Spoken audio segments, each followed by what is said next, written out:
Welcome to This Explainer. Today, we're going to decode the hidden science of how our eyes and our brains process the crazy, complex visual world all around us. Have you ever wondered why certain designs just instantly grab your attention while others that completely ignored? Or why tweaking a single color can suddenly make you trust a brand or literally make you feel hungry? Well, we are going to unpack the fascinating biology and psychology behind all of it, pulling from some incredible academic research and top-tier design industry insights.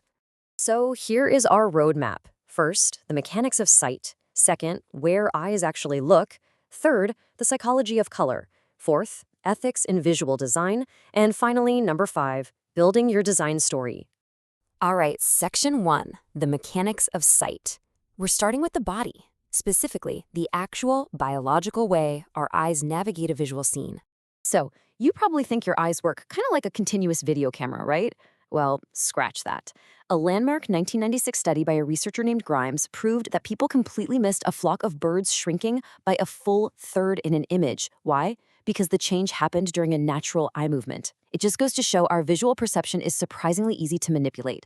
We walk around feeling like we're monitoring our environment with crystal clear perfection, but in reality, our visual processing is full of massive gaps.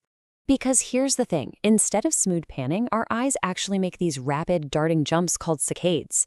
We do this about 3 times every single second. And here is the truly wild part. During these tiny 20 to 50 millisecond jumps, our visual processing is actually suppressed. Yeah, we are effectively blind during these rapid movements. It's our brain's way of avoiding a blurry, chaotic mess as our eyes dart across a room or a screen. So, between those rapid jumps, our eyes pause for a mere 200 to 300 milliseconds. This brief pause is called a fixation. And that tiny fraction of a second, that is literally the only time our central vision actually gathers any useful details. Everything you consciously see and process in a design is just stitched together from these fleeting milliseconds of focus. Pretty crazy, right?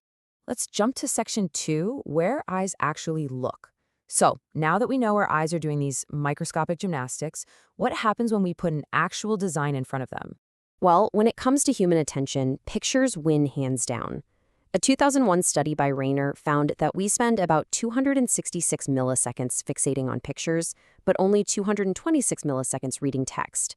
On top of that, our saccadic jumps, those rapid eye movements we just talked about, they're much larger when we scan images compared to scanning words. We don't really bounce back and forth between text and pictures quickly either. We tend to commit to one, process it, and then jump to the next. But listen, just slapping text on a screen definitely doesn't guarantee it gets seen. Data from the NIH shows a shocking 43.6% of people never even fixate on health warning labels in alcohol and tobacco ads. No eye contact at all. And the ones who do look, they spend a measly 8% of their total ad viewing time on them. That's about 750 milliseconds total. Why? Simply because these warnings are usually small, black and white, and just completely lack the visual salience needed to trigger our eye's attention system.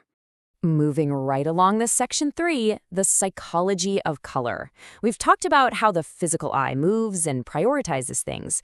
Now, let's shift to the mind and look at how visual elements actually make us feel.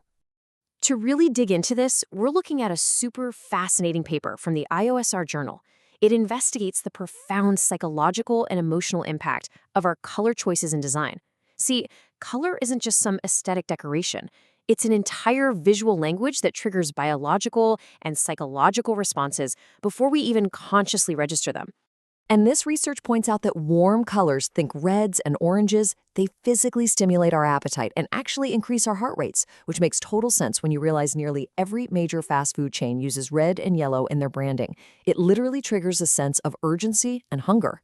On the flip side, cool colors like blue bring the sense of calm, stability, and trust.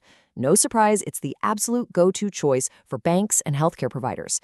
But hey, context is everything. Color meaning is absolutely not a universal language. It is deeply, deeply tied to culture. So while white means purity and innocence in the West, it's actually the color of mourning in many other cultures. And red? It shifts dramatically from a warning of danger or passion in the West to a powerful symbol of extreme good fortune, luck, and wealth in Chinese culture. If you're designing without knowing your audience's cultural context, your color choices could be broadcasting the exact opposite of what you intended. Digital marketer Neil Patel hit the nail on the head with this one. He notes that color represents a staggering 85% of the reason why consumers pick a given product. That is massive. Color isn't just an artistic flourish, it is a serious commercial driver that essentially dictates the vast majority of consumer decision-making. Section 4. Ethics in Visual Design. Because with this immense psychological power comes a massive need for responsibility. Simply put, we have to design for everyone. That means we have a strict ethical obligation to account for things like colorblindness.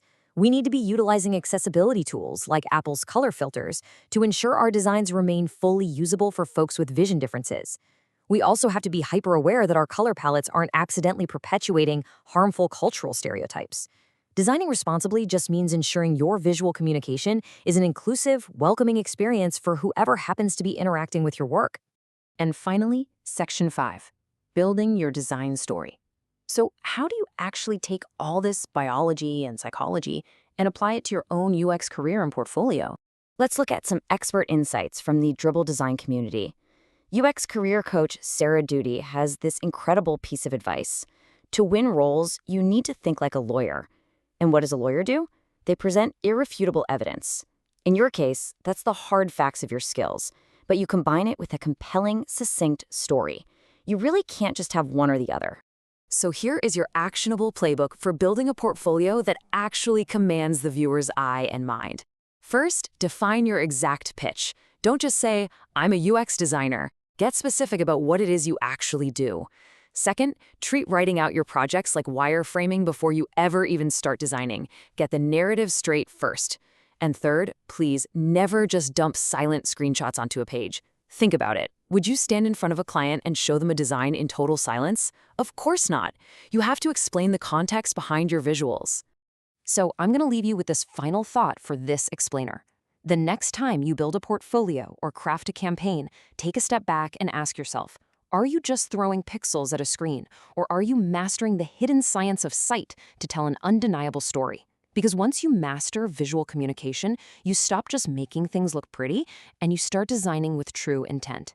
Thanks for exploring this fascinating topic with me.